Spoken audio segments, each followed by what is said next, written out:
ನಮಸ್ಕಾರ, ಲೋಕಾಯುಕ್ತ ದಾಳಿ ಟಿವಿಗೆ ಸ್ವಾಗತ. ನಾನು ಗಾಯ. ಹೈದರಾಬಾದ್ನಲ್ಲಿ ಜಾನಕಿ ಅಮ್ಮನ ಮನೆ ಪ್ಯಾಲೇಸ್ ರೀತಿ ಇದೆ. ಅವರು ನನ್ನ ಮೇಲಿನ ಪ್ರೀತಿಗೆ ಮೈಸೂರಿಗೆ ಬರ್ತಾ ಇದ್ರು.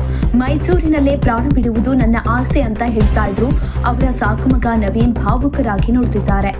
ಇನ್ನು ಮೈಸೂರಿನಲ್ಲಿ ಮಾಧ್ಯಮಗಳ ಜೊತೆ ಅವರು ಮಾತನಾಡಿದ್ರು.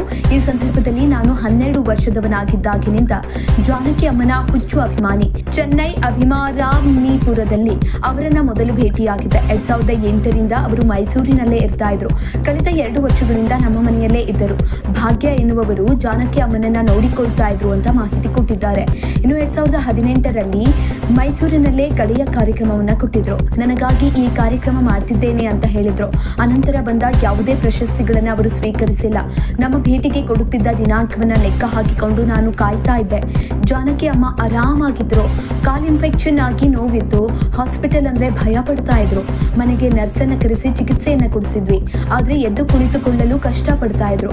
ತಕ್ಷಣ ಅಪೋಲೋ ಆಸ್ಪತ್ರೆಗೆ ದಾಖಲಿಸಿದ್ವು.